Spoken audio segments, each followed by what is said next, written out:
Evolution Radio at freedomslips.com, the #1 listener-supported talk radio station, throwing ourselves upon the gears of the machine. Revolution Radio, where information never sleeps.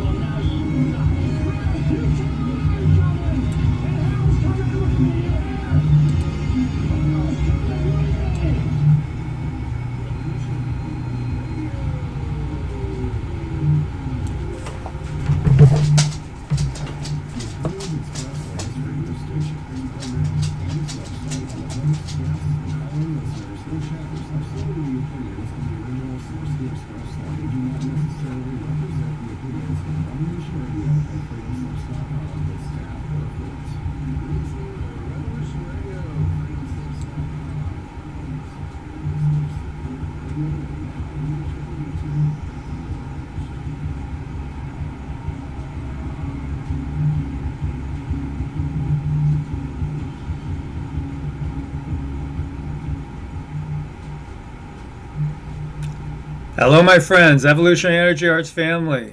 How is everybody doing tonight? Everybody getting ready for the big storm. Is it going to impact you in your area of the country? This is definitely unprecedented times that we are in today. We are finding ourselves, well, let me ask you guys, are we finding ourselves in the Great Tribulation? What do you guys think? What is going on? Good to see everybody in the chat room. So good to see so many beautiful, familiar names. This is a call-in show, so we want to hear what you guys think is going on and what you think about everything that's happening and everything that we're experiencing in these times. So give a call in. It's 614-400. 5835, and thank you, Brother Gordon.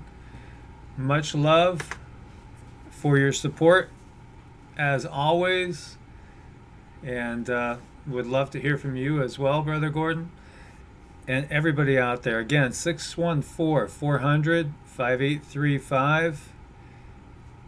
You know, lots going on out there, my family members. This is a wonderful bunch of people that we have associated with this channel. Very supportive, very loving.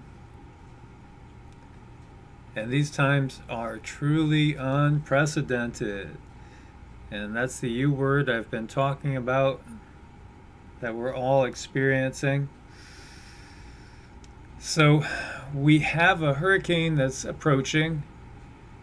And when this when this show gets off, will be on Wednesday, the 12th, and the hurricane will impact on Thursday, the 13th. The Carolinas most likely, but also Virginia, and there's still time that it could veer in one direction or another. And really let us focus on sending our prayers and wishes that this hurricane gets diverted, because this is going to be a disaster, really. Hello, caller, you're on the air. Who do we have with us?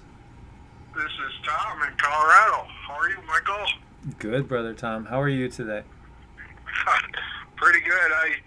I've been kind of interested in this solar observatory deal. It's very curious, is it not? Yeah, and I got a couple of thoughts about it, because I go to the SDO every day, you know, and kind of look at the sun and what it's doing and stuff. And they came up with this. Have you seen the video where the two orbs go in front of the sun? The two circles go in front of the sun? I'm not sure which one in particular you're bringing up. I'm sorry. It just came out today, basically on Truther channels about these orbs coming across the SDO imagery in front of the different angstroms of the sun. Well, here's what I've seen for a long time is when I go to the SDO, it is a 48-hour loop that you see, and it goes by like in 9 seconds or something. It was quick. And so you go to SDO, it's pretty easy to do this. Then you go to Sun Now, and then you click on the one that says Sun Now, and that gets you into the SDO. And here's the lie that has been perpetrated on us who paid for these cameras to look at the sun. And as you watch it, these guys made like a big thing out of these round, and they came up with it's the moon going in front of the camera. And Mr. MDB333, he kind of explained that. But what all these guys are missing is that when you watch that loop, and it goes like about 12 seconds or whatever it is for 48 hours, your eye has to be pretty quick. These black boxes come up, and it's them lines blotting out something that they don't want us to see. And I've been doing this for over a year now, and I'm surprised nobody else is talking about it. Well, thank you for bringing it up, Tom. No, I actually missed it, but I was in the hospital most of the day today with a friend that's in the hospital. So I basically made a video and then scooted out. So I haven't kept up with it. Okay, But you'll probably see it later on, and it's like it was on WSO and some other stations that they were making out like it was something, and then MBB came out with it was the moon. But what all these guys don't realize is every day, go turn on and do like I just told you how to do. Go to the SDO, kind of put it under favorites, and then keep an eye on the sun, and then you know when these dead spots are coming around, that usually activates earthquakes and stuff, and you got to kind of piece this whole puzzle together. And then you got the hidden shit that they don't want you to pick up on, and those are the black boxes. So I went on the SDO today and played that loop and saw those circular objects go by. But also, what I'm talking about, you'll see these little flashes, black boxes come up, and they've done a bunch of things to change the lens. Like they cut the lens. It used to be a box, a square box. Then they cut it, kind of tapered it in, and you can see it as you look at it. But you know, they've done a whole bunch of things, and then they've tried a whole bunch of ways to cover up what is going around the sun, which is probably Planet X and its planets or whatever. And all of a sudden these black boxes will come up. It's a quick flash, so you got to be quick. Another thing is if you're looking at the sun as it's turning, all of a sudden it makes like a weird quick movement. That's usually missing time. That's another trick that they do. Right. So you got to kind of keep an eye on that, but that's really hard to do because it's flying by basically. yeah. But it's quite interesting. And then this observatory down there, did they see something or somebody? You know, there's got to be somebody that's going to give us the truth or maybe break something to us, because this is a very big deception, and so maybe that's why the FBI was there and all this. I mean, that's pretty good mystery right there, don't you think? It sure is, Tom. It really is. And as I've been kind of sharing as we go, I mean, the one thing with me is I'm not going to be dogmatic about anything, so I'm open to change my mind, honestly.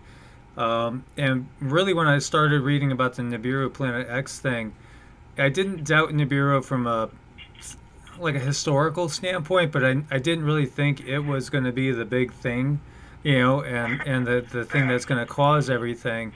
I read the wormwood, in the Bible and the Hopi prophecies and stuff, but now I'm definitely getting pretty convinced that this is the biggest thing. This is the prime mover. This is the real cause of everything. Michael, when you do what I said and you go and you see the black boxes, and just think, they're blotting something out that they don't want you to see. And then that will even become more of a reality because it all ties in also with the chemtrails. So if you watch that and you see the black boxes on the TV, and you go back in time, like when they're chemtrailing the shit out of my sky, and I put those two together, that's what they're hiding. Or, you know, it's not like for global warming, because they only do it when these objects are there. Right. And so you got to kind of, this is a big puzzle, man, and they're very good at the deception, but you just keep thinking and then try to put it together, and then, you know, if you kind of come up with some conclusions, and I've come up with that. Definitely there's planets up there.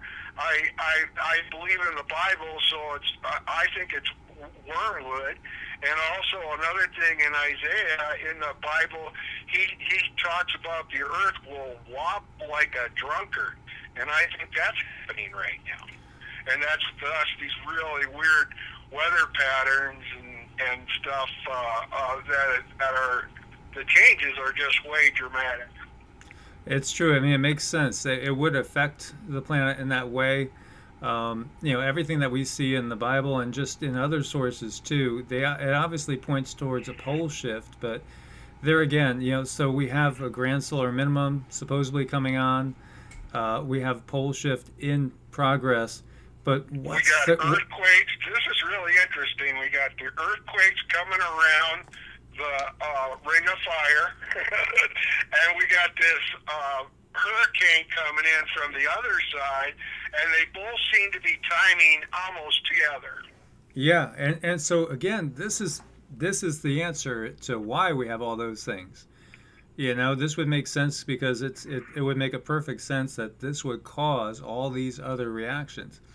So, you know, that's what I always think about when they talk about the grand solar minimum and it's a regular cycle. Well, you know, but what causes the regular cycle besides, you know, just the placement of the sun, you know, the earth and the sun in relation to each other? It makes perfect sense. You know, there's some that still think it's man-made. I think there's a lot of things that are man-made going on, like the steering of this storm as well. You know? I'm interested to see how it turns out, because if the storm hits as hard as what they're saying, I think this is like total evil, because if you're directing something like that is going to cause the massive damage that this is going to cause, and that is total evil to do this, because it's just really bad. And so thus I'm saying this is Satan driven, and I think we're coming to that point where people are going to have to realize, you know, the difference between right and wrong, and we got to get we got to love each other, and these people are making it so that we're fighting against each other, and we need to wise up to look at, they're harming us. So I don't care what side you are on. These people are trying to harm humanity with the chemical spraying. There's nothing coming out of the ass end of those planes that are good for the earth or us at all. And it's an evil thing that has taken over people's mind to let this happen. It is. It's definitely evil. Evil's the only way you could describe it. That's why, you know, again and again I say it feels like the ones in charge just simply can't be human, you know, because there's no compassion for humanity or anything that lives on the earth. You know, and it's obvious they don't care about anything that lives on the planet. It really does make you wonder. And those two observatories, that is so curious, shutting them down, and the local cops had no clue. And no reason given, because I think it's hard for them to keep up on these laws, and I think the thing is getting closer and closer, so that one day, you know, they won't be able to hide it anymore. You'll get up and you'll walk outside, and maybe you'll see that second sun, and they won't be able to do anything about it or something. Yeah. Distort it with these sun simulators or something like that. Now that sun simulator, I think with the chemtrails in the sky, they could do, I'd beware of like a hologram, Right. some kind of thing. Because it would be easy just to do like a projector, like those old things that teachers used to teach you with and project up on a screen. They could use the chemtrails as like the screen, do it like all Hollywood and make it move and stuff. Yeah, definitely. People have talked about that as well. It's all very interesting, I and think it's a so possibility. it makes us wonder, how much time do we have left before everything, really hits the fan? It does honestly seem that since since the big, well, we had two things. We had the big eclipse, you remember last August, and then we had that what people call the biblical sign with the woman giving birth and all. So many people think the tribulation started basically a year ago. So Well, there's a lot of things that have been happening for at least a year ago, but almost all the things in the Bible are starting to become true, but you got to kind of know who the players are. Like back in the Bible, it calls Persia, that is Iran. So you got to kind of know that, but churches don't teach that. The churches have gone totally weird and wild. They're like really not teaching stuff. But and then Russia is Edom, red, Rosh. As I grew up as a kid, we called them the Reds. So you got to kind of know the players. And then they talk about the one city that is in existence right now and where all the trouble is brewing and all the pieces are going together like how the Bible says is Syria. right. Syria, it mentions Damascus will be unlivable to live in. And so I Googled that. It looks like one of those World War II German cities that got bombed the shit out of. That place is pretty much what the Bible says it's going to be at the timeline that it's going together. And then you got all the players. You got us. You got Russia on one side. You got Syria. You got the Middle Eastern things. And then you got the issue with Iran. That's going to be the big player because that's what the Bible calls it, Persia. But if you put that together, when Iran and they're putting pressure to make that pop, when that happens, the time is real short. So nobody knows the timeline. That's what the Bible says. But you'll know the season, and the season is more than underway. All right, so let me ask you this then: what happens with Babylon the Great? How do you view that?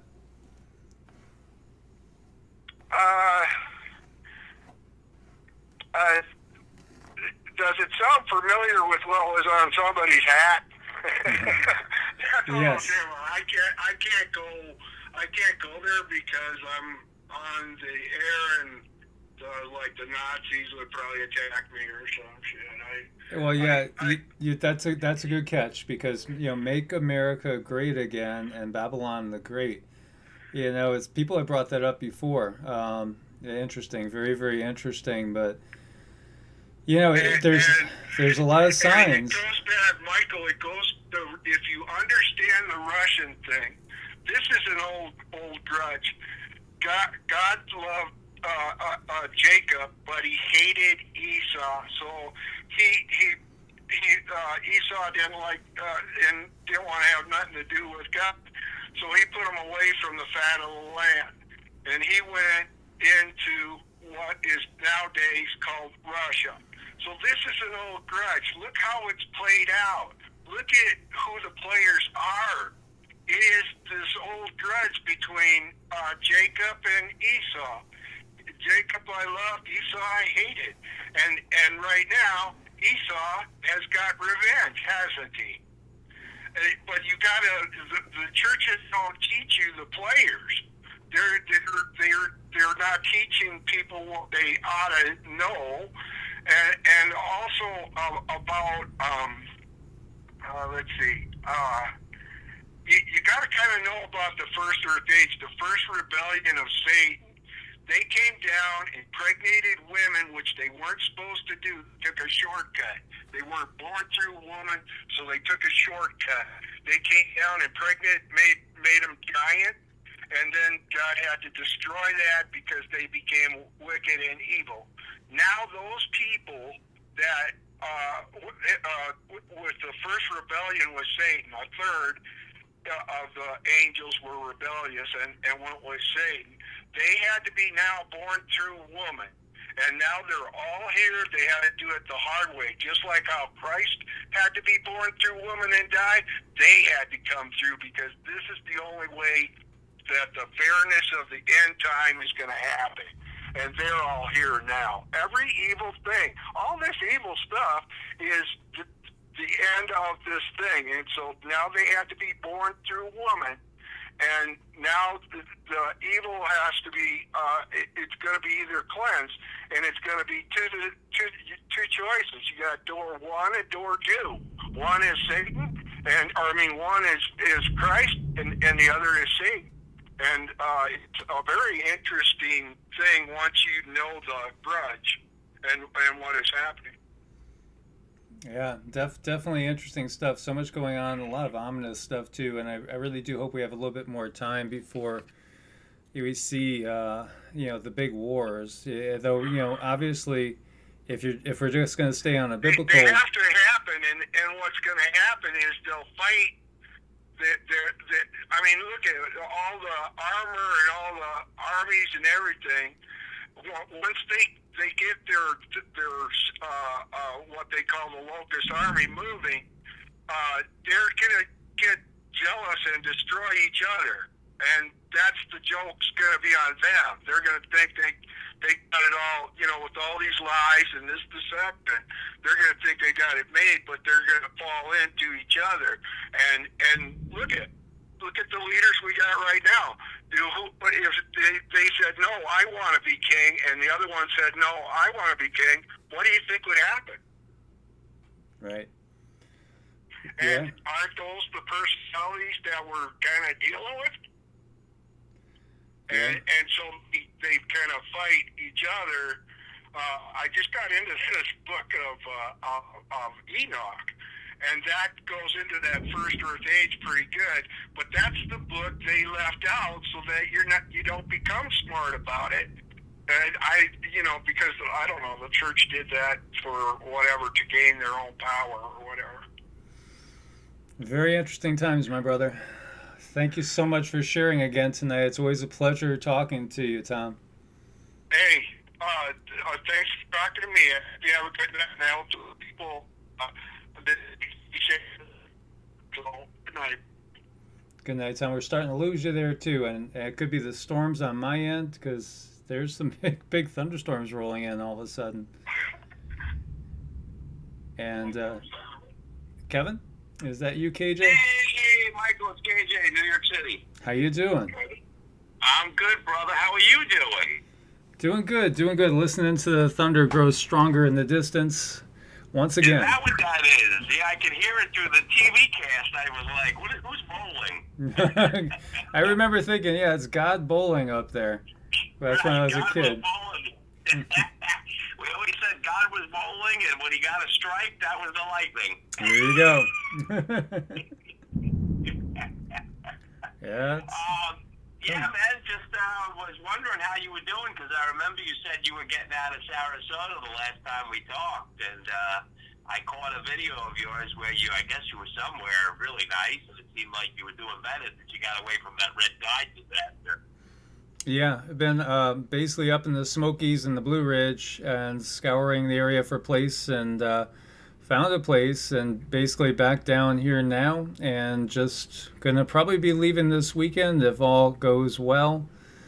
Good for you. It feels like it's skin of the teeth in some ways. It feels very tenuous. There's Yeah. just this weird vibe, and so many people are picking up on it. Something major is really close. Yeah. You could feel it. Yeah. Well, you know what, and that's it's. You know, it's. I think a lot of people that are really, in tune and in touch, and you got to be very clear and open to be able to really understand and feel what's going on. And what I mean by that is, and I'm not putting down anybody who drinks or smokes or does drugs or anything, because listen, I've partaken throughout the course of my life in all various forms of inebriants. But the one thing I will say is the further away you are from those type of substances, the more open you're going to be to sensing and feeling these types of, just energies. And that's really what it's all about. And I feel that, anybody who is really in touch with not only nature and their surroundings and just very in tune with themselves spiritually or however it is that you find yourself, it's like a double-edged sword because, you're really opening up yourself to these, energies. And unfortunately, we're dealing right now with a lot of dark energies. And I think it's very frightening for a lot of people. I mean, most people just don't even want to turn on the news. I mean, I literally have had conversations with people who have family and friends who live in North Carolina, and I'm like, so is your family getting out of there? And they're like, why? What's going on? And I'm like, you got to be kidding me. Like, how could you not even know what's going on? Right. I mean, this hurricane, now let me tell you, I lived through Hurricane Andrew. I was in Miami, okay? So, and I've been through a few other ones, Hugo. I've done the hurricanes. This one, and I tell this to everyone and anyone who will listen, if you are anywhere within the course of the path of that hurricane that's coming, this one is literally, and I don't use the term lightly because I think it's become so cliche, but this is biblical in the sense that the amount of power that this storm has and what it's going to do to that just coastal region. That region hasn't been hit by a direct hit since the 50s, since Hazel. So just on a infrastructural level and all the type of buildings and housing and the way things are not anywhere up to code in a sense. I've been throughout that whole region. It's going to be devastating. So, and I'm hearing reports of people that are actually trying to ride this one out. This is going to be the worst decision they could have ever made, and so I'm just hoping and praying that people heed the warnings. This is by far a massive, powerful. This is more powerful than Hurricane Andrew. So this is going to be devastating, and just the way it's setting up and how if it sits offshore and doesn't really move that much, it's going to be like an egg beater essentially, and it's not going to lose much strength. And the amount of rain that it's going to drop is going to be biblical flooding because it's already fairly saturated along the whole Northeast. I mean, we've been up here, even in New York, it's been tropical. We've got weeds and plants growing that are like 4 feet tall, where normally they're like a couple inches tall. We've had so much rain. So everything is so saturated. The levels of rivers throughout the whole Northeast region are, saturated. So this on itself, to get the wind, just the water, is going to be so devastating that these areas are going to be completely reshaped and changed. They're not going to look the same. People are going to be completely freaked out by the fact that this storm is going to do such devastation that it's going to reshape that whole region. So I really hope and pray that people are understanding how bad this is. But again, and like your last caller, I appreciated what he was saying. there's so much more to the story, and it's so hard to kind of get people to really, get a grip on everything, because really it's a multifaceted story, the situation that we find ourselves in at this time on our planet and where we're at. There's so many things that are playing into what's happening, and whether it's the Middle East, whether what's going on now, Russia and China today, these guys are getting together and they're starting up one of the largest war games in the history of both of their countries. This is not happening for not a reason, okay? These people are quite aware of the foreboding storm. They know what's coming. Something's coming down.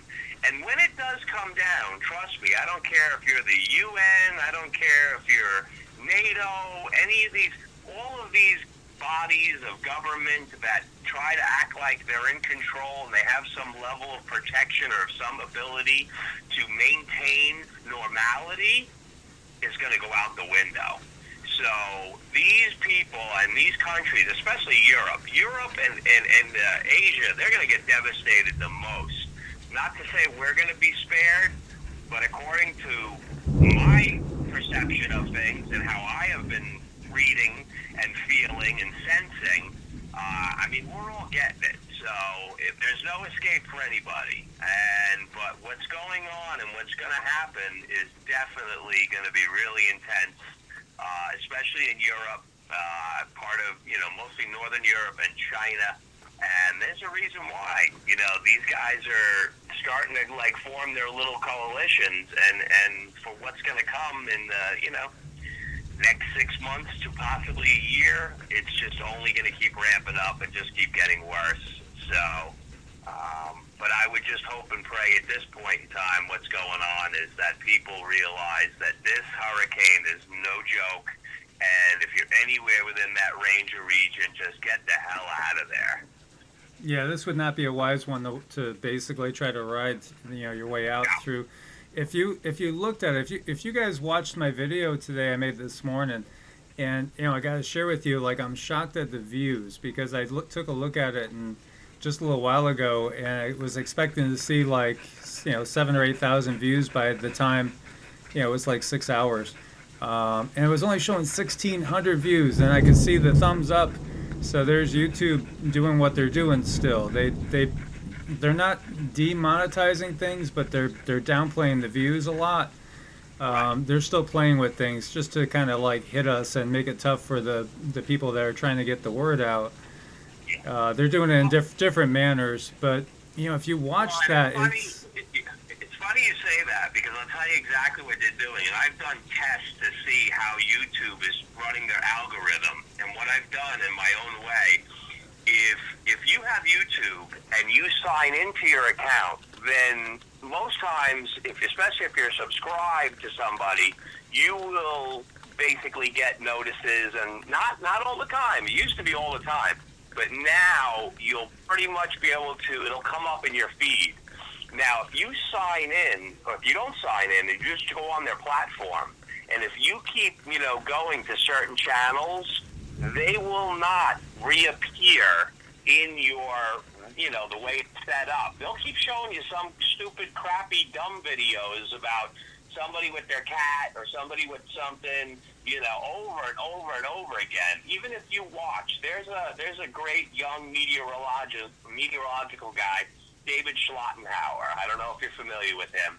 He's this young kid. The kid's amazing. People should check out his channel. He's he's totally into it. He's a young guy. I think he's based out of California. And he knows his stuff, and he's really good. And it's amazing how they don't let him into the general feed. Every time I have to search him out. So I have to go into search, I got to put his name, and then I'll, be able to get to him. But it's amazing how they do this. Their algorithm, they're blocking so many channels. And they've done this to other people, whether it's political stuff, if it's against the grain of what they believe in, whether it's guys like Tim Black, just all these different people that I found that are getting basically, blackballed, essentially. They're getting put out of the whole thing, and you've got to, dig deep to try to find them. So So, I mean, your stuff comes up, but I have to always go into something, you know, like a live thing, and then you'll come up. But a lot of times, this is what they're doing. They're basically just stacking the deck with all this other garbage, so you really don't find people like yourself, people like David's channel that are just like putting out the truth and facts, and and it's just this is what's going on, and it's only going to get worse. So this is not going to ever get any better or change for the better. So everyone just needs to be aware of that and cognizant of the fact that this is what we're going to deal with, and it's only going to ramp up and get worse as time goes on. Right. But we have to also let's look at it, and we know we're going to go through basically hell on earth. We do know it's already happening. But the ultimate outcome, if you look at all the traditions, is we end up with a brand new, basically a heaven on earth or a golden age.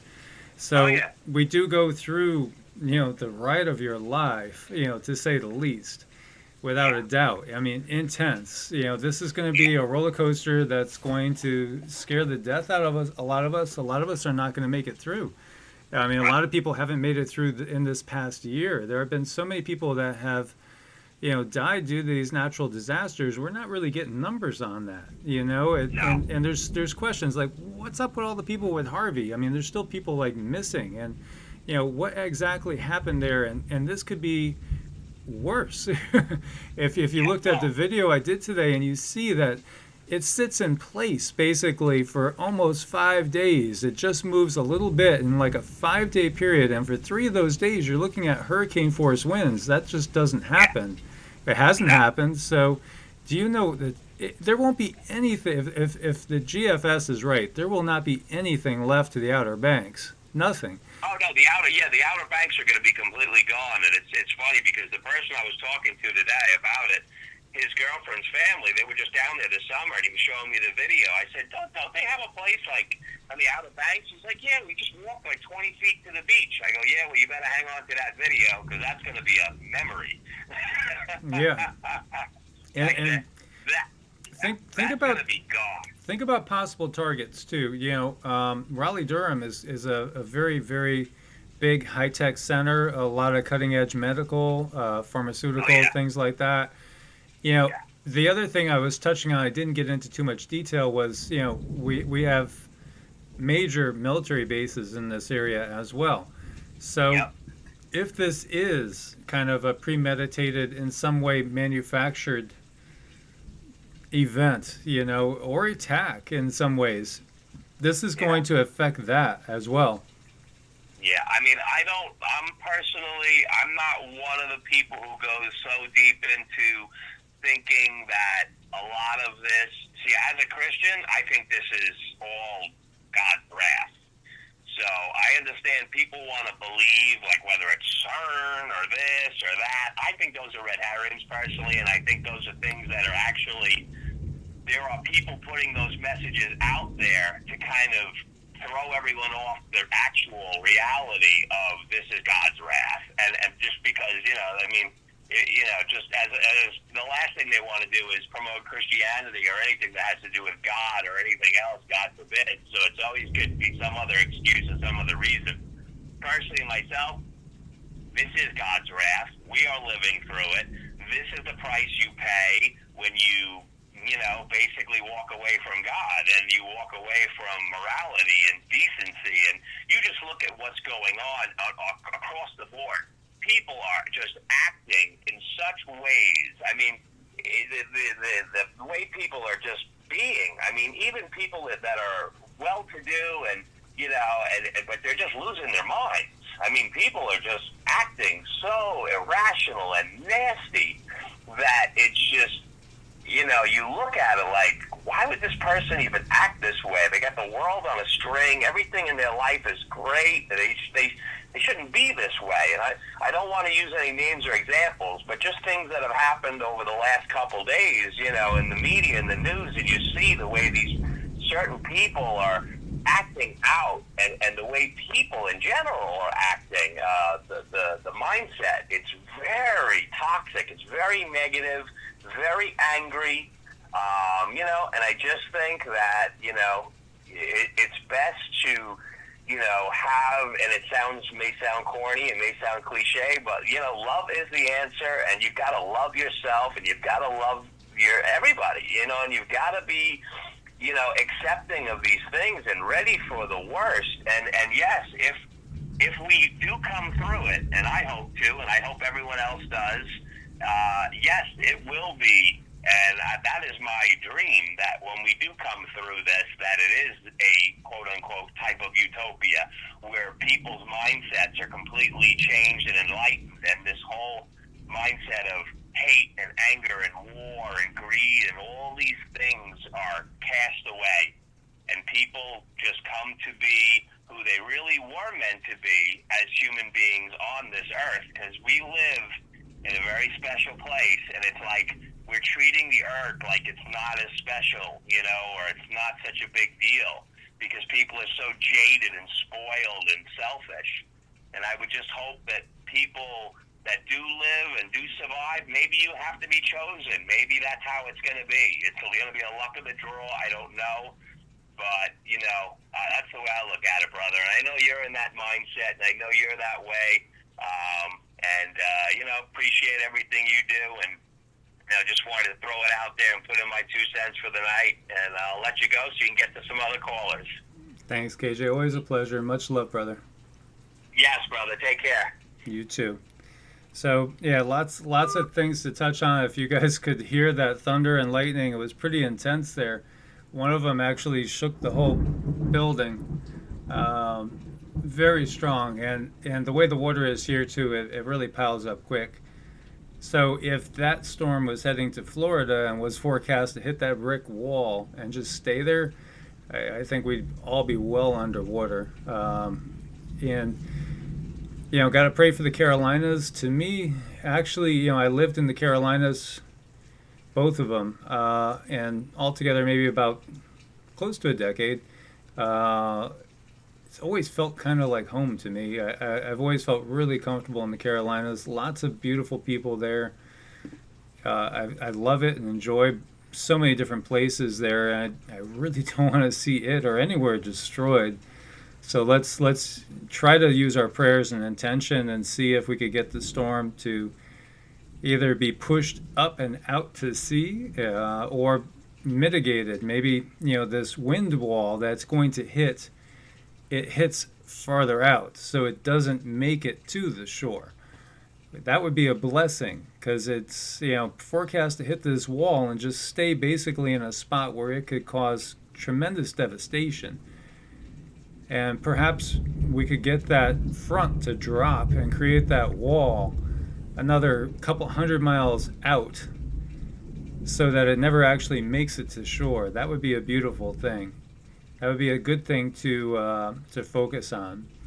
And much love to the all you beautiful people out there in the chat room.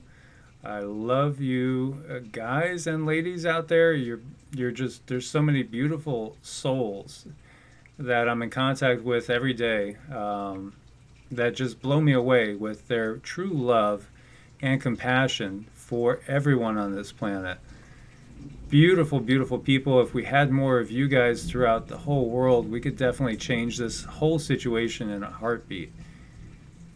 In a heartbeat. It's the 100th monkey, basically. We have to get enough people getting to that place of love and compassion that it starts to create an avalanche of positive energy that will start to actually change, whether you view it as the wrath of God or karmic retribution, whatever words we want to put on it. We can't change these things. We really can if we come from a loving center. I truly believe that. Truly believe that. It's given time and time again from many different places. In the Indian traditions, there's the tradition of which wolf are you going to feed? There's 2 wolves. There's basically the good and the bad side. Which one are you going to feed? That one's going to dominate you. And we could look at it if we look through Judges, and we see the cycles in the Bible of when the people turn away from God, you know, or you know, you don't even have to view it as turning away from God, just turning away from good, and bad things happen. When they get back centered in a good place, good things happen. Thank you for calling in, caller. Who do we have with us now? I'm Betsy from Hi. Minneapolis. Hi, Betsy. How are you doing, and what Hi. would you like to talk about? Oh my gosh. Well, I was thinking about what I would like to talk about, or what I was thinking, what I would like to put forward into the universe, and then I thought, well, maybe I'll just ask you to ask me some questions. So, well, what do you think about what's happening with the hurricane that's heading towards the Carolinas? Oh my gosh. Well, that's a multi-dimensional question, but I think that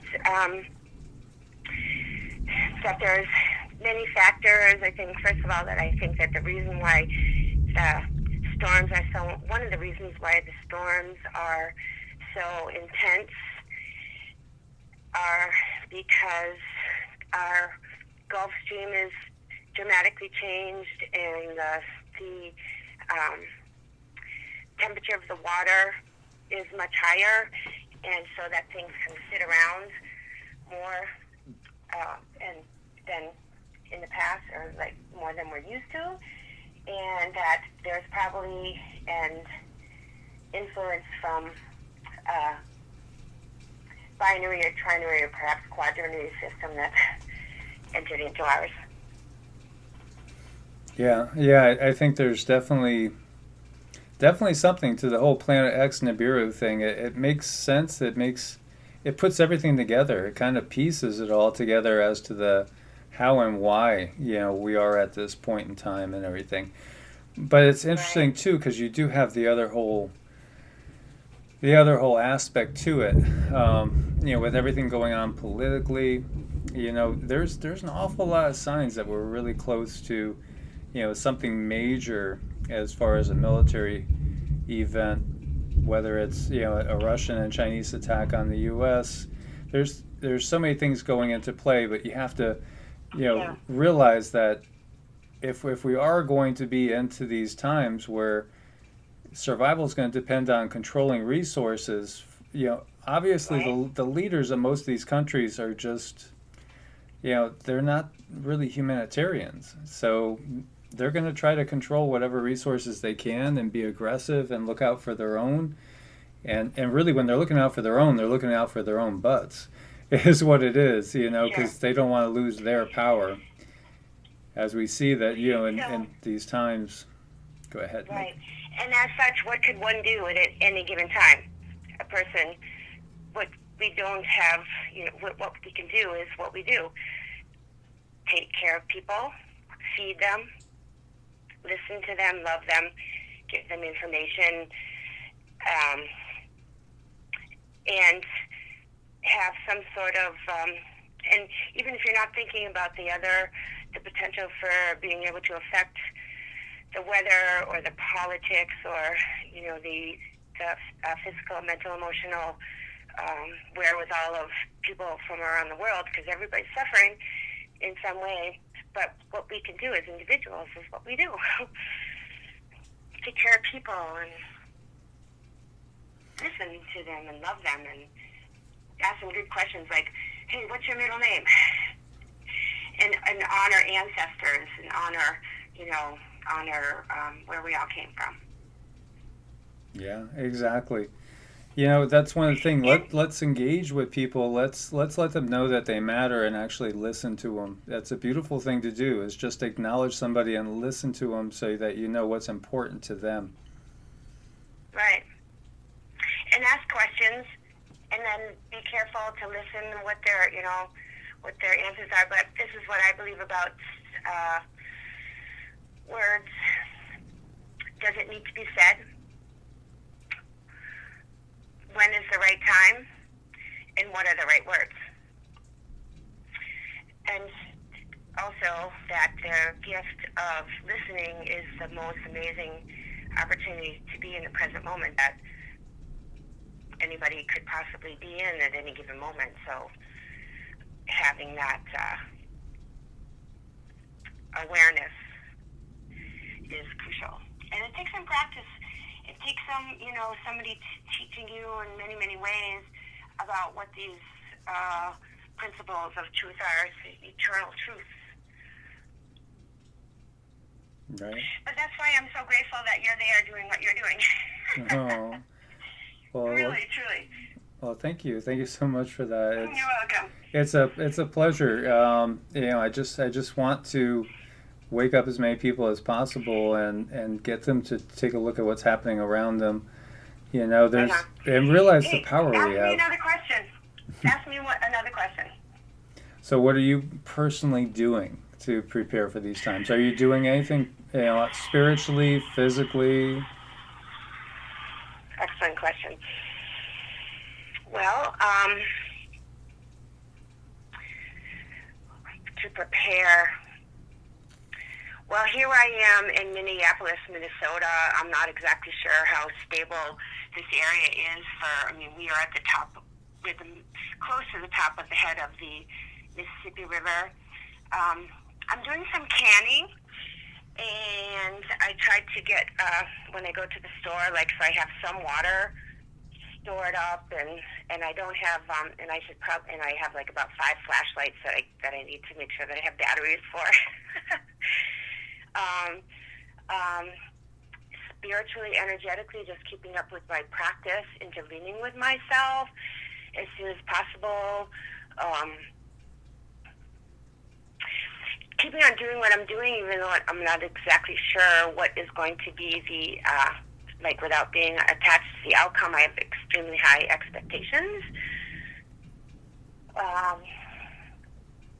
Well, and I need to get a job, and so, for the past year, I haven't been working. I've been just doing artwork, which is I paint petroglyphs and crop circles and chakras and Egyptian, Sumerian, Mayan,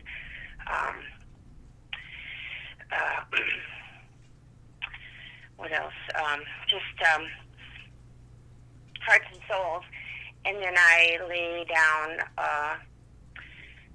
glow-in-the-dark phosphorescent paints, and so I'm learning about what it is. If I'm going to be painting a shaman, a cave drawing. So then, but anyway, I'm going to get back to that. But I'm going back to school to get a certification of personal trainer.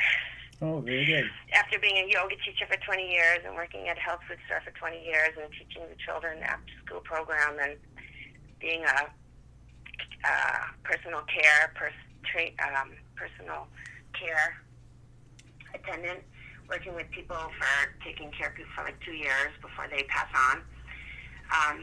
So we just got to do something. But I was just going to backtrack to so I'm also educating people. So I focus a lot of attention on putting up YouTube videos and my Facebook. You will see signs in the sky, and being a national weather advisor. And so I spend time energetically putting that out there, which takes time, as you know. Well, that's beautiful. You're definitely a caretaker with all the things you've been doing. And what type of yoga do you teach? Well, I teach. My main training was in Iyengar, which has the intention of bringing consciousness to every cell of your body, and is rooted in Hatha and Raja yoga, information. And but I also have studied Kripalu yoga and some Ashtanga. My teacher, Vera Bender Birch. But I also study and practice. I like the core power. I like their approach. But it's Iyengar, because what that is teaching yoga for each individual. The physical yoga is an opportunity to be aware and conscious, which is what I believe yoga is, awareness. It is.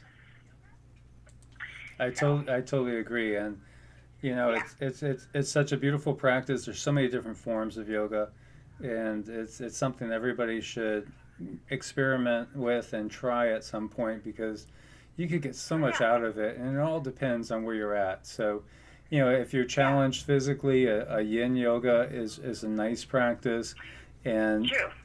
and there's so many different forms. If you're hyper, then maybe you want to go with more of a flow, like a vinyasa. If you have a Right. lot of energy Right. to burn.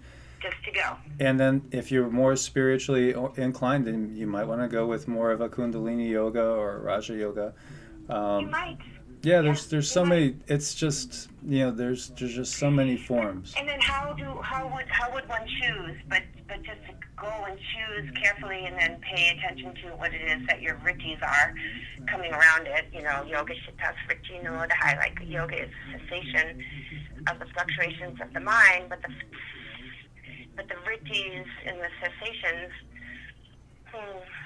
It's not the cessation, but the awareness of them. And then when I like the Vipassana meditation technique, where you are aware of your thoughts, but you don't push them away, and you don't grasp onto them. Just come back to whatever your center of, whether it's a mantra, or Hail Mary, full of grace. Yes. Or, it could be any of those. Just keep coming back to that high something, Om Gam Ganapati. And That's so those are. having that. And I teach people that about when they ask me about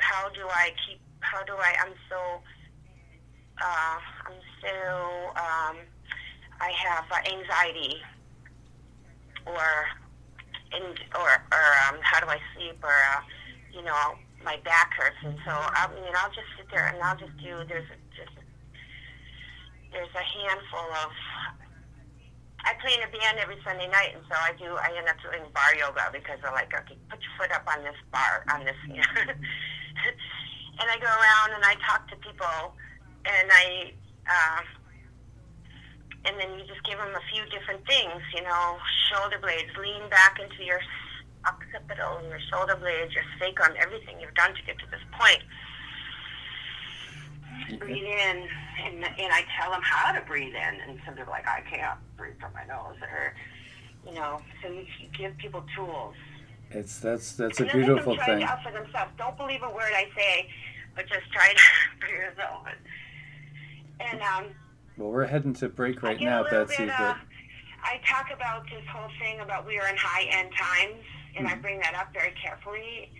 And how do I talk about that? But I have,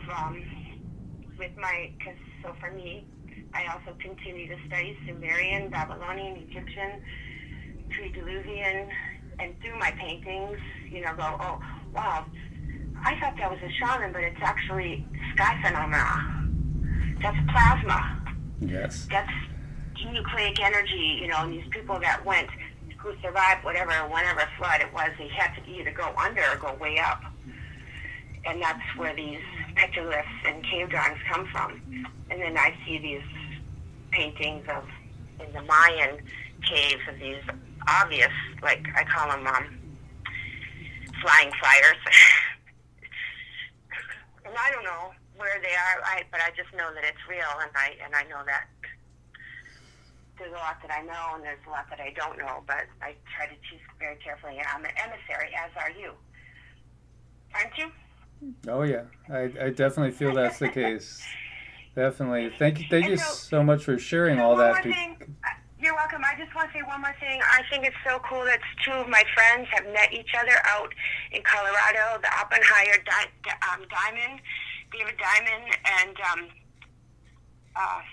Rex, who I call Sauce. You guys all are like calling each other in, Mr. MMB3.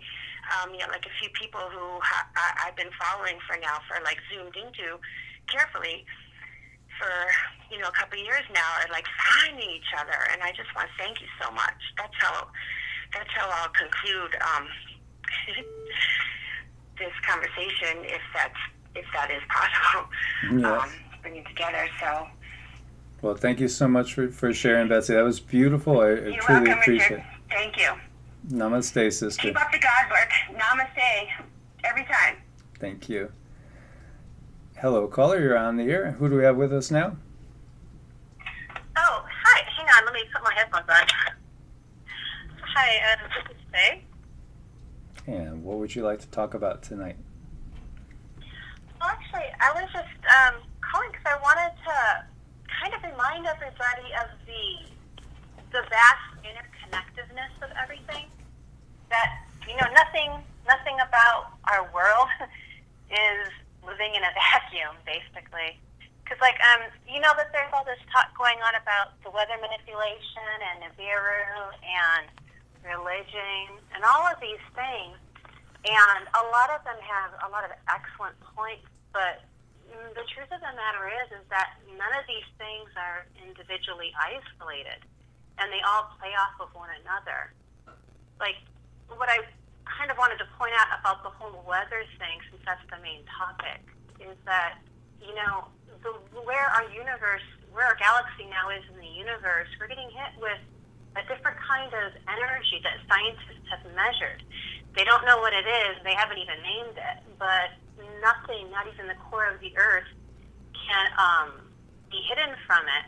And it's making everything vibrate at it excites things, basically, at like a molecular level. And it's causing things to heat up and expand, which is causing, as a result, the Earth, the lava that's in the Earth, to heat up and expand. And what happens when you blow up a balloon too far? Eventually it pops. And our crust is like that. This is why we're getting sinkholes. That's why we're getting the ice caps melting and all these volcanoes coming to life all over the world, even the dormant ones.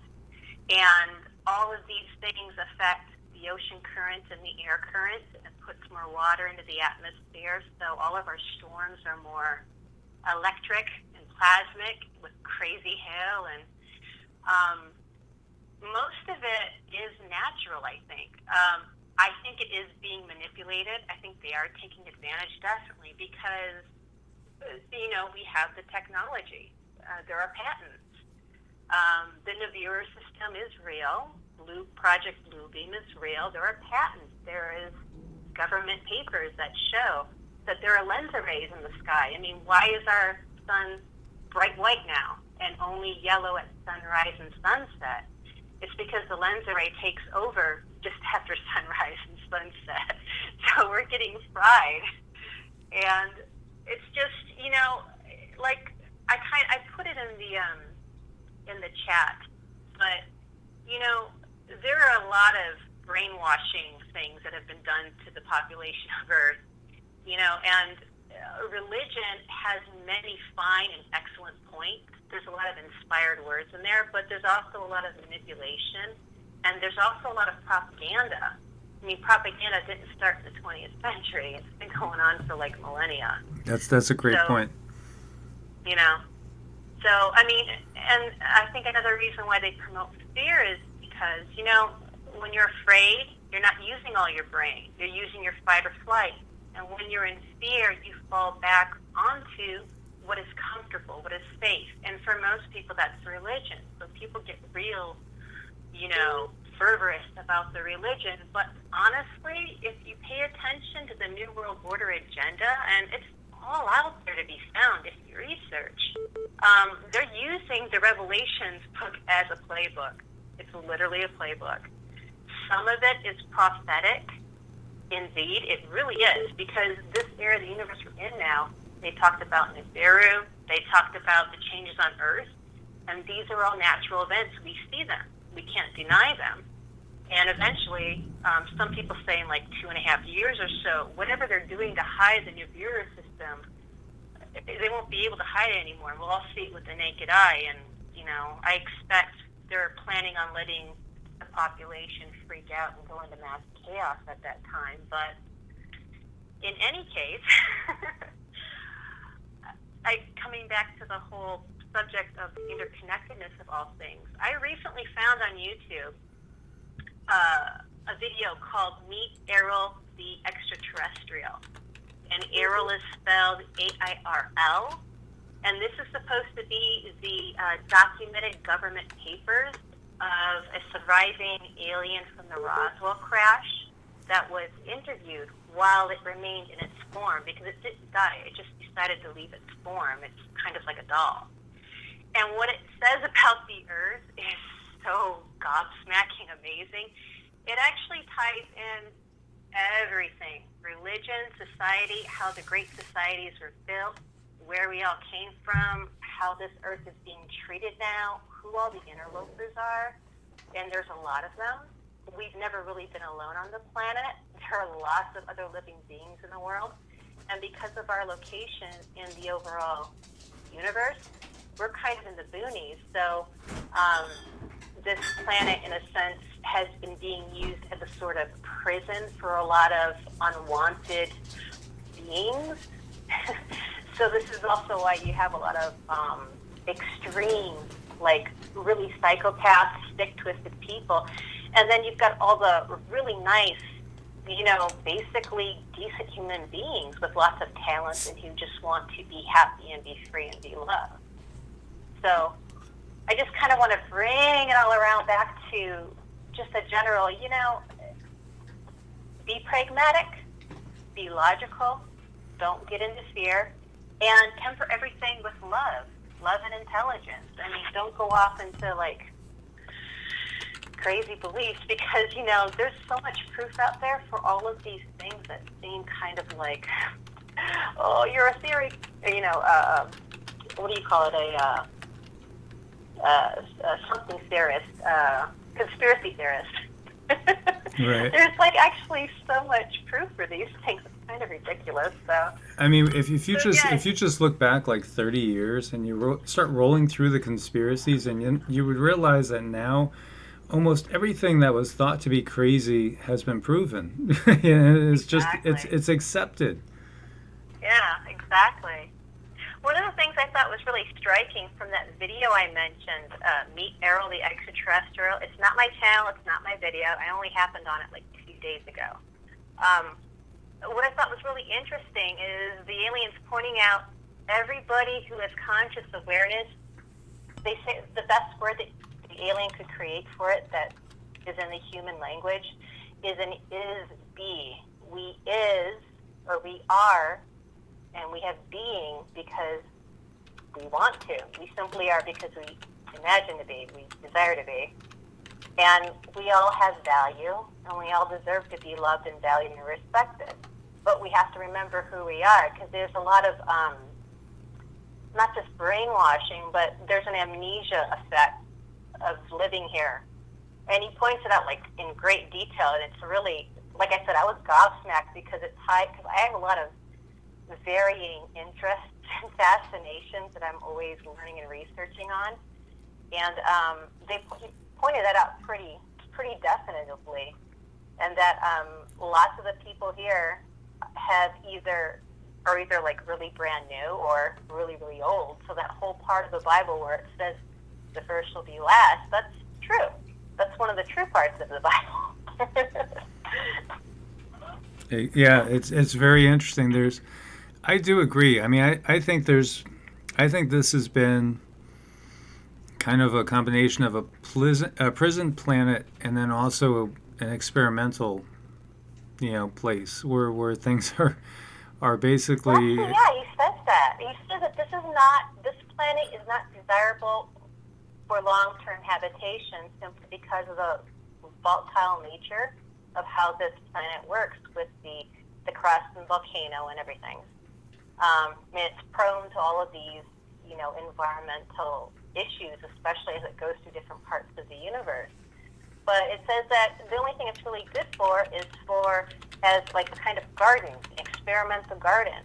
But it's also extremely rich in resources, which is part of the reason why it's desirable for its resources, which is why there's so many interlopers.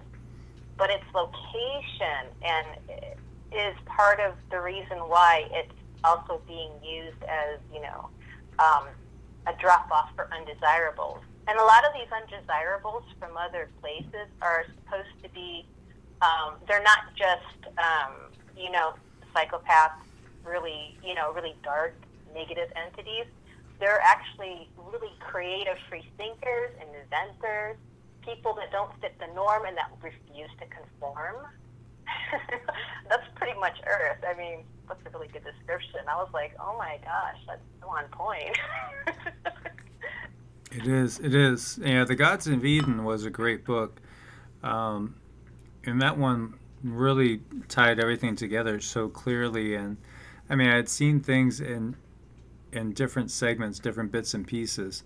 But after reading that book, it was like, yeah, you can really clearly see it. And there's so much, even in Renaissance art. Do you know how many UFOs are depicted in Renaissance art? Exactly. Just clearly, just right out there. And then tying together, there was chemtrail spraying back then. In the Dark Ages, there was chemtrails being sprayed. That's mind-boggling. And truly, I know, there was. that one threw me for a while. Yep. Yeah.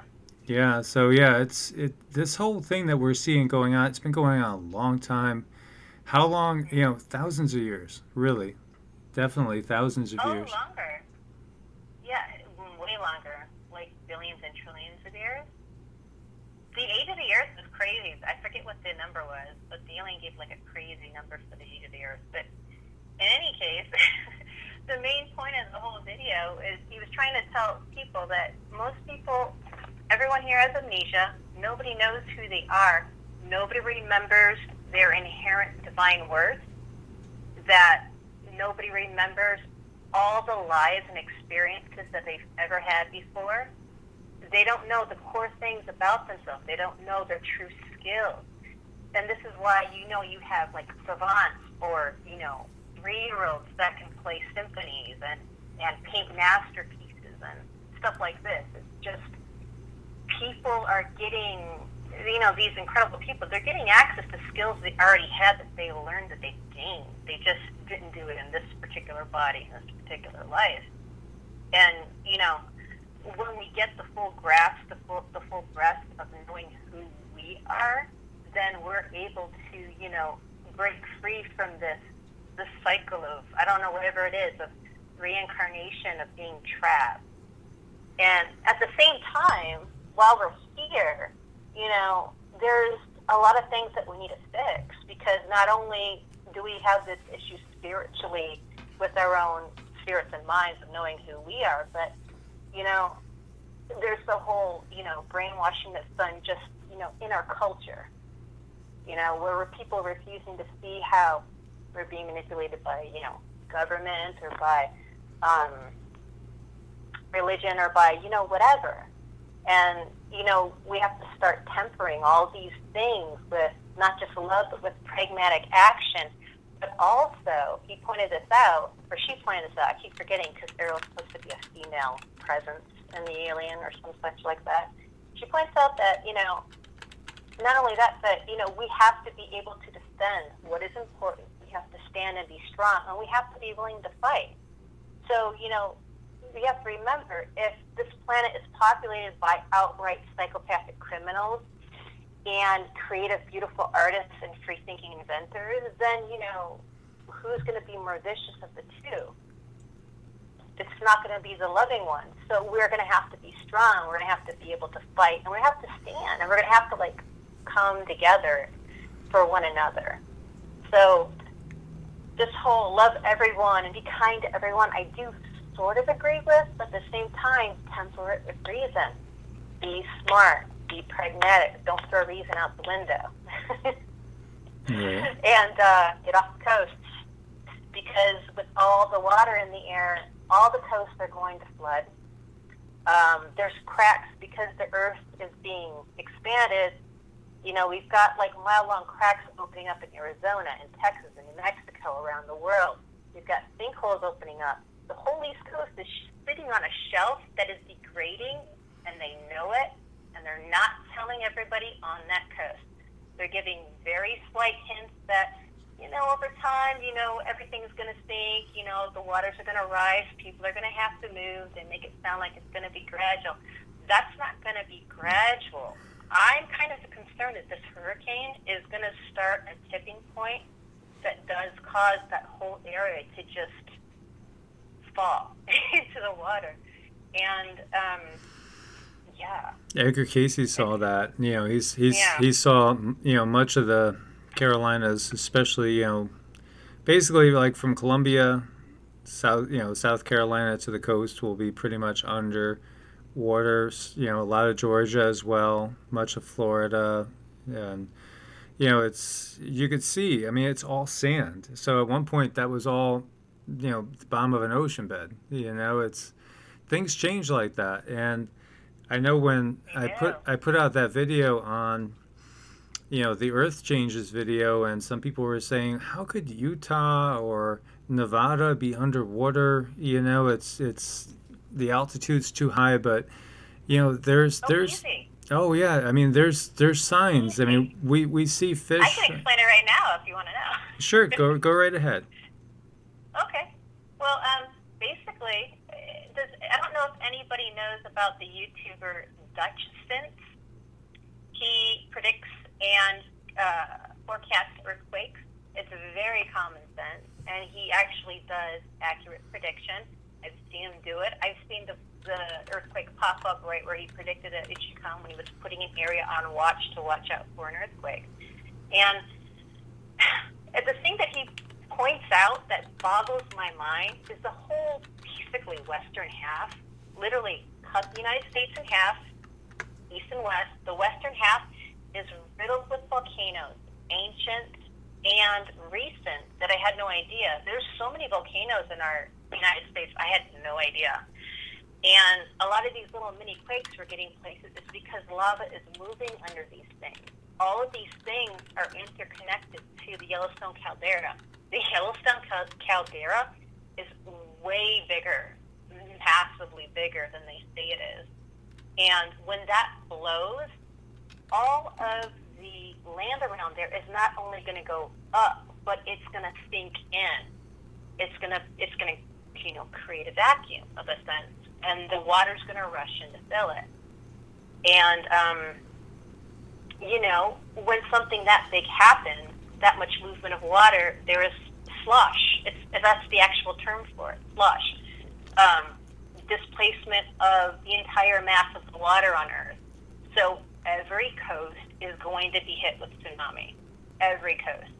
If that East Coast ridge hasn't fallen into the ocean by then, it will at that time. Florida's already falling apart with sinkholes. I mean, same thing for, you know, the Mexican coast. I mean, it's just, yeah. It's a lot of, like, dramatic and very sobering and scary earth changes to consider, but we can see it's taking place. All the warning signs are there. And it's continuing to ramp up, and this is expected. And we are eternal spiritual beings. You know, I like to think of us as fractals of God. God is not one being. We are God. We are each God, and we all make up what is God. But most of us don't know this.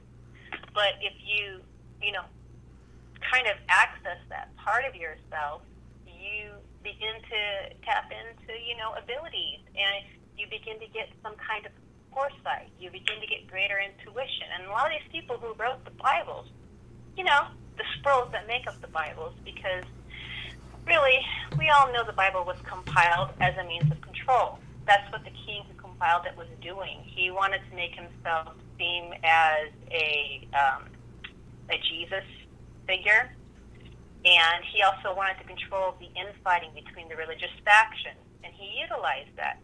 But when the scrolls that make up the scriptures say, be wise, you know, study and divide, you know, what does that scripture say? Rightly divide the word of truth to show thyself approved so that you will not be ashamed. They weren't talking about the Bible then. It didn't even exist then. So they were actually talking about all those scrolls. And so a lot of these prophecies, they actually have some legitimacy to them because they were tapping into their inherent divine foresight to see this is coming in the future. There will be a time when these things will happen on Earth, and people need to be prepared. But, at that time, there was a whole, religious aspect to it. So, people frame it in religion, and people refuse to accept some of these things because of religion. And I understand that because I don't go to church anymore. I'm not a Christian anymore because my idea of God and divinity has expanded beyond all that. But don't get closed in by it. Look at the whole picture. It's not just the religion prophecy. There's all these, literal things happening around you as well. So yeah, I just wanted to point that out. Well, I know a lot of us are kind of arguing in the chat about religion and, trying to shove our beliefs in this, but, it's bigger than that. And we kind of need to get beyond it now and start thinking more like adults and less like obedient children following So what was impressed upon us, at a young age. I so love what you just shared there, because that's, I know I confuse people sometimes, because they will be like, well, how can you deny the dogma but still be a believer?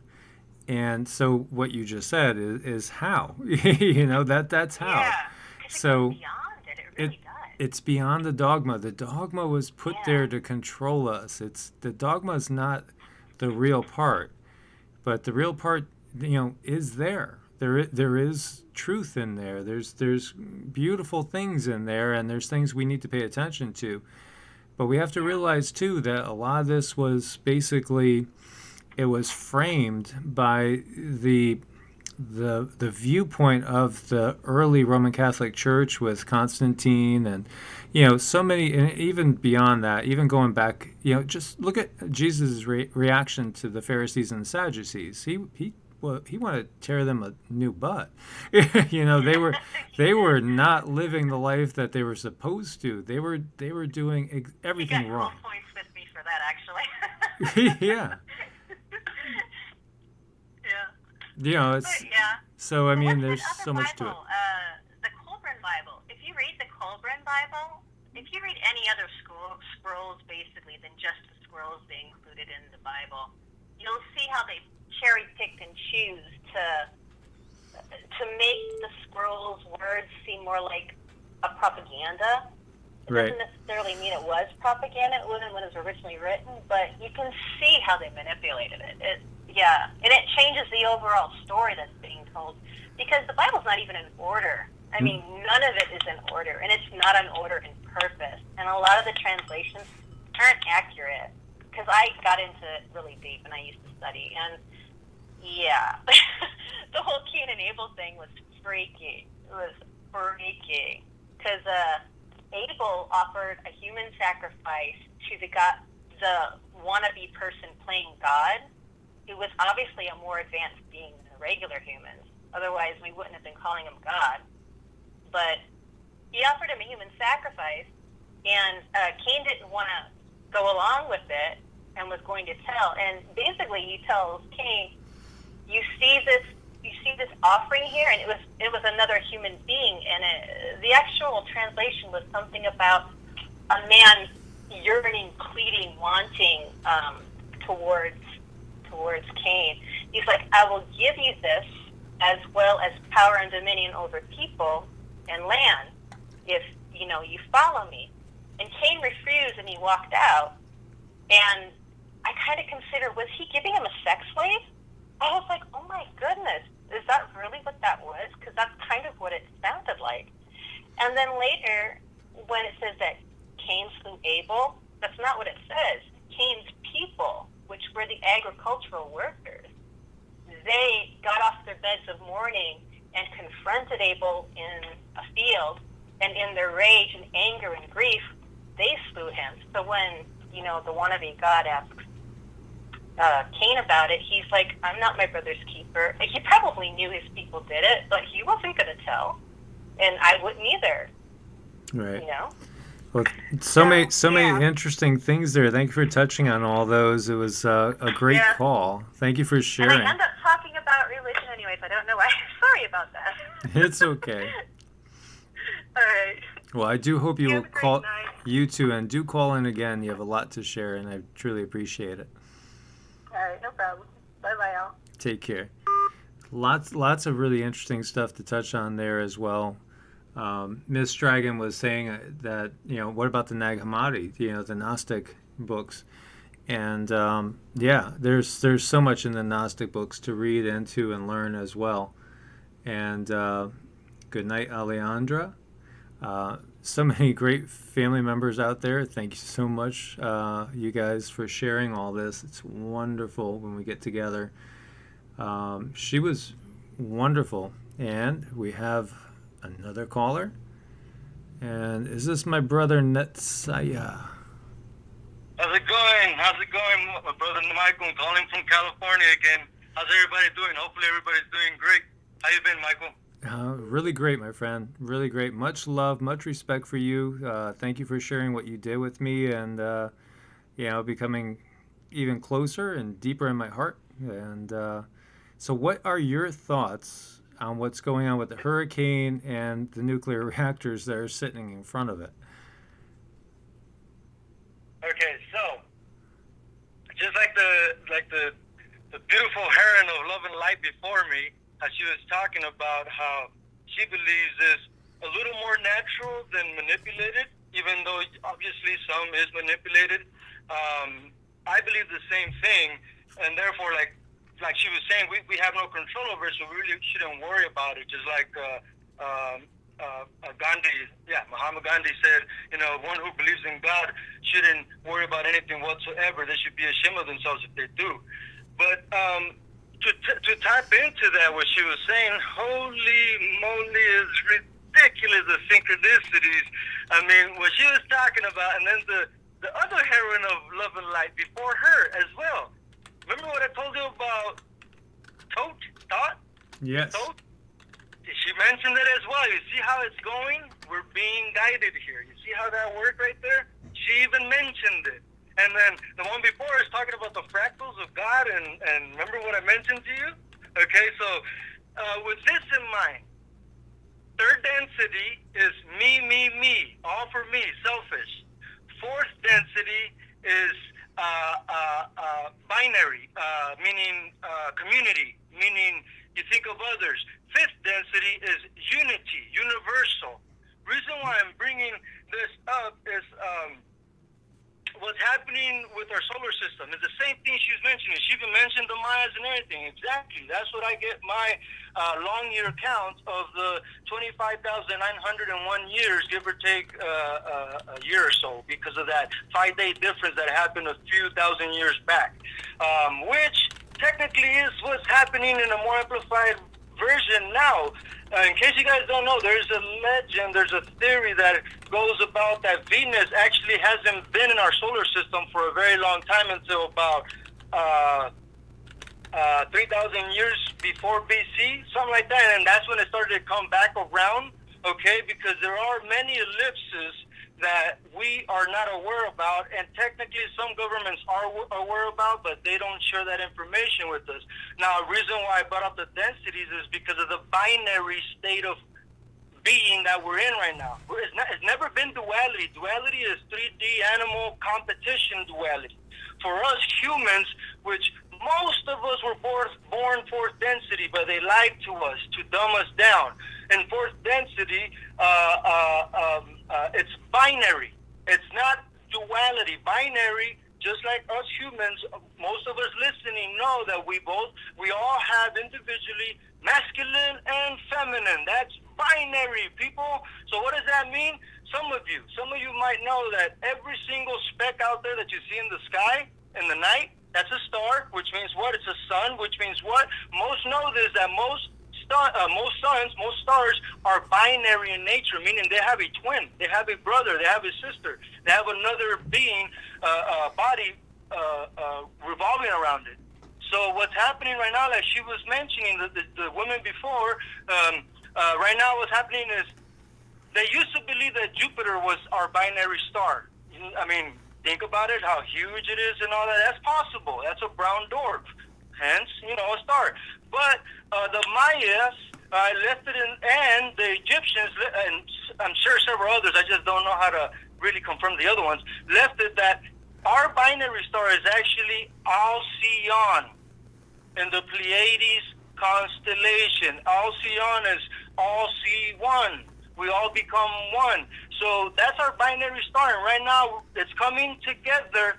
And if you guys know what happens with binary energies, when they come close together, the magnetism, they get pulled really fast. And all of a sudden, it slows down when they're pulling apart again. So we're in that really fast section right now. And we're in that center that's going up and down, which we know as the photon belt. And this is why everybody's being, in a sense, mutated because of those that high energy that we're in that sense. So remember that binary. It's binary.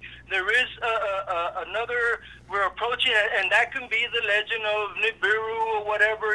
Like she was mentioning that some of the stuff is infiltrated, some of the information, so that we can believe certain things because certain people knew about these certain cycles, and they family members, got ready for it, and then they through word of mouth repopulated, and they were the ones that lied to society and made up history, because remember, the victors are the ones that rewrite history. So anyway, Michael, how about yourself? How do you feel about all this that I just said right now? Yeah, I agree with everything that you say. Everything that comes from your mouth has been in my head at some point. So I feel like we are twins in many ways with our thoughts. Exactly. It's really weird, yeah. It is. But as we had touched on, as you had touched on, it's fractal. This is a fractal universe, and that's something that I don't think the masses really understand. Many of our family might understand, but I don't think most understand. The true reality of the fractal nature of the universe. Exactly. Yeah. It's so intriguing how just like you mentioned it many times before, as simple as correlating the fractal nature that we're referencing right now to the Fibonacci sequence, the Fibonacci spiral that's found in everything. That's technically a fractal in a sense of a dimension of some sort. That's why I was getting that long tangent on my last call a long time ago. It was hard to put it in words because I was trying to show people how we can shift from third to fourth to fifth dimension easily. It's all here now, people. There's an innumerable amounts of dimensions. In other words, parallel realities, okay, that we can perceive through different facets of being, mental, spiritual, emotional, physical. This is why we must get into martial arts, not to break people's faces in, but when you do martial arts, you have to do very highly coordinated movements in a slow motion, which makes you breathe, and then it balances your left and right brain hemisphere, which brings balance in that binary nature, which is what makes you ascend little by little to get to fifth density, where everything is union, yoga. Anybody familiar with that term? Exactly. Yeah, that's what it is. Yoga is your yoke. It's a union. There's so many forms, and this is exactly what we're talking about. But it's something that I think eludes most people out there as far as their understanding of it. So to many people, it could be totally a new thing. Yet to most of the people in the chat room right now, they might understand it totally and be like, yes, I get you. I totally understand where you're coming from. So let me shift gears a teeny bit and just ask you what you think about the storm. And how do you view this hurricane? Is this just another storm, or is there something different going on here? Is this, being guided? Thank you for asking that question, because that is actually what I wanted to talk about. Is right now, if you guys will go to solarhand.com, you will see how insane the geomagnetic energies have been hitting us these past 2 days, and it's forecasted to hit for at least 2 more days. Now, with that in mind, just like the heroine of Love and Light before me was saying, it truly is natural overall. I mean, think about it. I mean, we can insult them right now. It wouldn't do any good. They know about these cycles. They'd be stupid. They'd be stupid to waste money and efforts on these things that really are not going to create any difference of any sort, of any kind. Remember, they are intelligent enough. They understand these things. They're just letting it right now, and they're actually laughing at us, really, because we're worrying about too much about things that we have no control over. But with that in mind, like you keep saying, and many other people on the chat line keep saying, we do have the power through that geomagnetic information, which is energy coming to us, which is actually technically here to aid us. But most of us have not raised our frequency enough, and it's hitting us negatively. I can't even say speak right now, probably. I just got I'm working out. But it's hitting us negativity. I can't even speak well. But anyways, you guys know what I'm saying. But in our reality, truly, I swear, aside from those things that we have no control over, you guys have to realize we are winning amazingly great. I mean, I know we can't see it. They can't show it to us. I mean, it's like, think about it. If your teacher gave you all your answers throughout your lifetime, you would not be able to calculate properly. It would be impossible because everybody did the work for you. Right. Yeah, exactly. It's, the changes that are coming, like we were saying, and you're so hyped and excited because you understand the bigger picture. And the bigger picture is that, we're coming of age in a way. We are coming of age. We're awakening. It's a slow awakening, but we are awakening, and we're coming out of the Kali Yuga, and we're gonna go into a new golden age. So, yeah, as we started this show talking about, we are going through a little bit of hell on earth right now. It's the tribulation, the birth pangs, everything that's been talked about. But the ultimate outcome is awesome because we're getting out of this horrible system where there's so much disunity, and we're going to a place of unity, and it's beautiful. Yes, and with that Kali Yuga, if you really make the math and you sit down and study it, you will see that it actually correlates with the long count year of the Maya. And just like the woman was saying before me, what happens to a balloon when it expands, that is what's happening with, like I said, the binary star is coming, and we're going in that quick spin right now, which, if you guys know drag racing, what happens to that huge, thick wheel once the torque starts spinning? That wheel becomes very slim and big if you look at it from the side. If you look at it from a different angle, it's very thin. It's not the same shape. So, in a sense, that is what's happening with Earth right now. So that slush she was talking about, I'm sorry to say this, people, but it will happen. All those incinerators that you see in the legendary stories, or not, I shouldn't even say legendary, but the stories of what the Nazis did, guess what, people? We're going to be seeing that pretty soon. Not because of us, and I don't mean to scare you guys, because there's going to be so many animals that are going to be dead because of what's going to be happening with our weather. And we're going to have to get rid of that nasty smell, because if we don't, then black plagues and things like that, like happened before in our history many times over, will happen again and again. So it's going to get pretty scary, people, for some of us. But if you understand your emotion and things like that, and understand the scriptures, whichever ones you follow, doesn't matter what religion, whether you believe in it or not, you will see that you won't be as shocked, and you will be able to accept and surrender to the moment and be the beacon of light that everybody else needs. Because right now, a lot of people have fallen into the trap, and they are with blinders on. So you, Michael, me, every single caller before us, the majority of all the listeners right now, actually all of them are ready. It's just some of them still don't understand their emotions enough to understand their true power interdimensionally, because we are multidimensional beings. It's amazing how powerful we truly are, people, brothers and sisters. We are. So what would you say, my brother, for the people in South Carolina, North Carolina right now, the people on the coastline, facing this storm? Obviously, we don't want to feed it with fear. Let's send our best intentions. Let's send all the power that we can muster and put that wall up before the storm hits the coast. And okay, yes. So with that in mind, sorry to cut you off for now. It just came in with your words, this download to share. Okay, most of you who have seen Oppenheimer's, Diamond's videos, Michael's videos, when they show electrical storms, what color has all the boats been lately opposed to before? lately they've been violet. I don't know if you have noticed that, people. If you guys know the color of the chakras, before it was kind of bluish, purplish, several years back.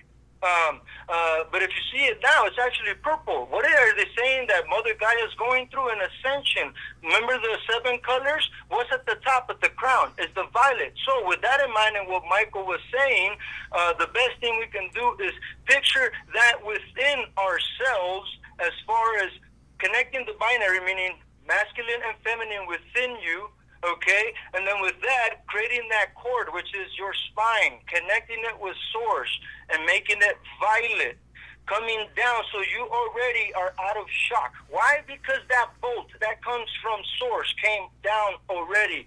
With this in mind, if for whatever reason you cannot get of fear in time, and you cannot get out of fear's way in time, meaning the catastrophe is in front of you, please close your eyes, take a deep breath, and go into your center.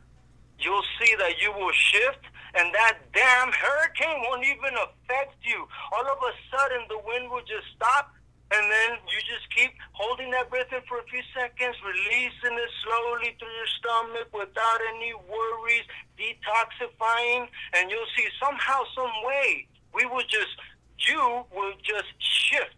And all of a sudden, the storm has died down a little bit, and it didn't even affect you the way it was supposed to affect you. That's how powerful we are.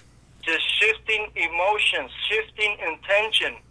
And we enter portals within our bodies. The Merkaba, people, is within. Hope that made sense to some of you. Much love and light.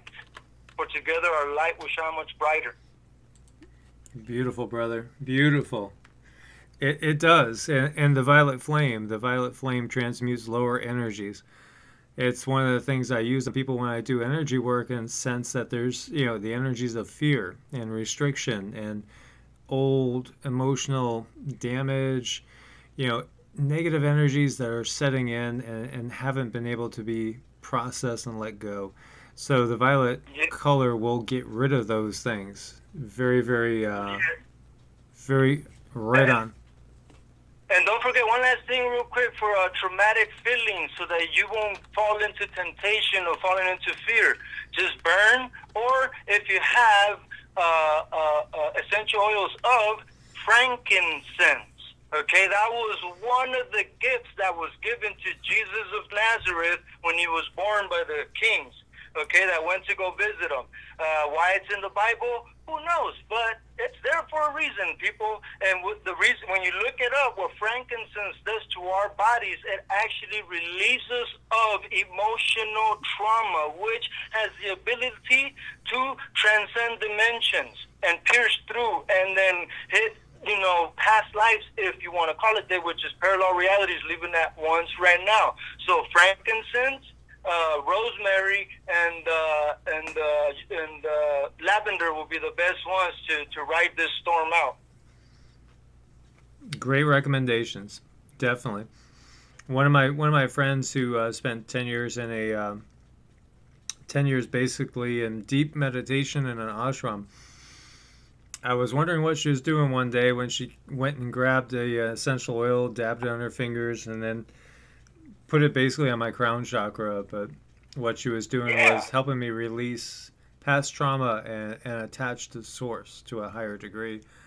And she is, as a guru to me, she is amazing, and much love from her, and she's been a really guiding light for me. And I'm grateful. She's been gone for 5 months over in Germany, and she's back now here in the States. And she's also looking to move up with her hubby to the same area that I'm in, or I'm heading to. So, it's a huge blessing when you have people that have these deep understandings. And you, my brother, have a lot of wisdom in you. And it's a blessing and an honor to know you. Thank you. Likewise. Don't forget that we're all literally like the fractal is a mirror. We're all mirrors of each other. That's how our higher self, which is believe it or not, connected to the ego. I'll explain that some other time. I want to, pass the mic. One last thing was, one thing you can do a little experiment, people, if you want to realize how that binary system works, how that photon belt is affecting us right now. Grab a bowl and start creating your best, your favorite pancakes, right? Well, in the process, while you're mixing it, or cake. I love cake, so that's another thing you guys can do is start making your own cake, right? While you're mixing it, look at what's happening inside the bowl. You're going to be mixing up and down in a circle. That's how you normally mix, right? Well, when you look at the bowl, at the substance in the bowl, you will see a spiral. Why are you going up and down and the spiral is going perpendicular to it? That's how you can tell that the up and down motion, that's the photon belt. The spiral that you see in the bowl, that's obviously our solar system. And one last thing, this may sound crazy to most of you, but I know some of you will get take downloads from this. Our galaxy is so immense, just our own galaxy alone. There's 32 habited planets. We're about to be the 33rd. Weird number, coincidence? Who knows? You guys look into it. Unarius Academy. Love you all. One love, one life, but together our light will shine much brighter. Thank you so much for this opportunity, Michael. Love you. I love you too, Natsaya. Take care, brother. Thank you. Bye-bye. And Natsaya is a regular, and that's his Mayan name, and from his ancestry. Awesome, very insightful person with a lot of wisdom, and he's shared a lot with us, and great. So many things to focus on. A lot of great stuff going on in the chat room, most definitely. Think deeply on these stories as you guys are talking about. Think about the baby Jesus receiving frankincense and myrrh from the three kings. There's so many clues in there. There's so many clues as to what we need to do and what we need to pay attention to. There's just so much. And unfortunately, we've been distracted in so many ways. Been distracted from, what's really important. But we're waking up now. We are waking up. And we could see what's going on in this world. And we could see the changes going on. And again, I feel very strongly that what we need to do is to basically just simply visualize this wall that they keep talking about. They're talking about the storm hitting a wall, and it hits the wall right in the worst place. Why are they giving us that? Ask yourself, why is the mainstream media telling us that the storm is going to hit a wall in the very worst place, just so it can basically draw strength from the ocean and keep pummeling everybody on the coastline for days on end? Let's visualize that wall is a couple hundred miles off the coastline. The storm hits that, and the coastline and everybody inland is protected, and the storm dissipates and goes out to sea. Natsaya was talking about the fractal nature of our consciousness, as well as the caller before, who was extremely insightful and very wise as well. We have to realize we do have power. We do have power within us. We can affect change. God, source, there is all that within us. And so when we ask for something that's not selfish, there's a really good chance it's going to get answered. When you're asking, out of caring for other people, and you don't necessarily have family in that area, you're not necessarily living in that area, you don't have necessarily investments in that area, you simply don't want to see anybody suffer. So your heart reaches out and says, please stop these people from experiencing any suffering.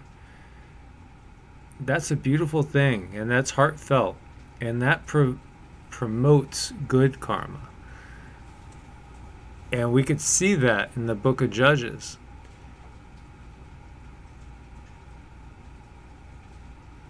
When we ask for good things for others, it's kind of a natural law that good things will come back to us. So shouldn't we always wish well on others? Shouldn't we always be willing to forgive and forget and just simply go back to loving? That's what we need to do. We don't need to think about any sort of retribution. We don't need to ever think about getting back at others if somebody's ever wronged us in any way. Just like our meditative techniques, when you're stilling the mind and a thought comes up, don't try to force it away. Allow it to rise, and then just let it drift away. And so, any negative feelings that you have, anybody that's wronged you, you don't have to basically bury those emotions, because those emotions will come back and bite you in the butt. Acknowledge them, but then let them go. Set them on a raft and just let it go drift down the river. And you don't own it anymore, you don't need it anymore, it's not part of you anymore. And just go back to being centered in love and compassion. So we have time for one more caller. If anybody wants to give a call in, 614-400-5835. 614-400-5835. And let's hear what you guys have to say. And is this one of the brothers that I love dearly? How's Lisa, man? How are you doing, Gordon? Oh, God. Is she doing okay? Are you guys escaped out of the hospital or what? Yes, we will escape the hospital. There will be a release from the hospital. Just, everybody send your prayers for Lisa to get stronger and healthier again. Shout out everybody out there, Chris P, Bear Man, Twilight Mist, Ray the Cow, send some love over this way. Send Evolutionary Energy Arts some cash, Send $11.11. Come on, you guys. Come on, let's show some love tonight. Oh my God, Michael, we don't got much time, but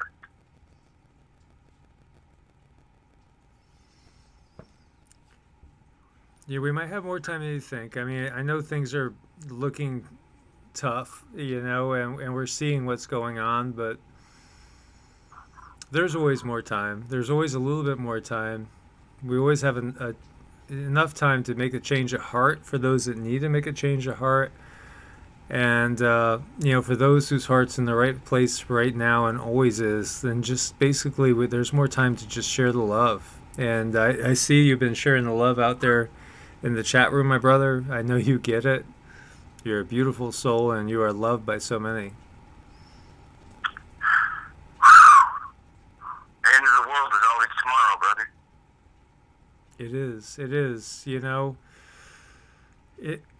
They make me think about one of the most emotional times in my life, and it's something that still hurts me to this day. Just thinking about, like, when I was closer to my dad than like anybody. I love my mom. We've always had a great connection. But there was something unspoken between me and my dad. He didn't really communicate a lot. He was really just a quiet, beautiful person. He had a stroke and a heart attack, and I found out about it from my mother. Went to visit him, and he wasn't able to respond too much. He could move his lips, but he couldn't get any words to come out. And I should have spent the rest of the time with him, and I felt obligated to go back to work, so I spent time with him. But then I went back to work thinking he's still going to be there the next day, and he slipped into a coma, which he was in for 11 days and never came back, so I never got to communicate with him again. And it still kills me to this day that I should have just stayed there and said, screw the job, screw whatever. Don't worry about the bills. Just stayed with him, even though he couldn't talk, just to see his eyes acknowledge me. And, it haunts me to this day. And he does come to me in my dreams. And everything is good in my dreams. And we talk. But you just never know, man. You just never know. Well, I want everybody out there to honestly know that if you guys feel like you don't need to be praying out loud because somebody's listening to you, then don't do it. Pray inside your heart. Because the only person that's going to hear your heart is God. Yes. Those dreams, when people tell you that dreams come from aliens or bad sources, telling you what, your higher self's attached to a star up there. Our higher selves, like you say, Michael, are talking to us like an older version of ourselves. Hey, yo, you should probably do this.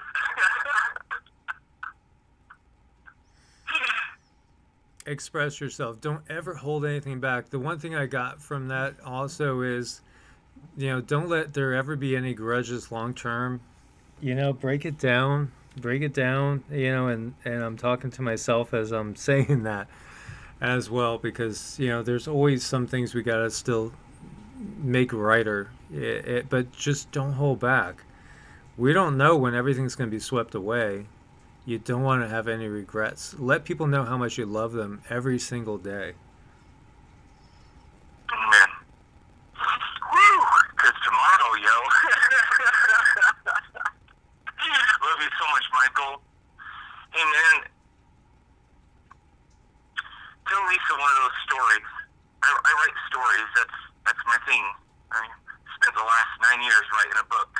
It's called Discourses in Reality.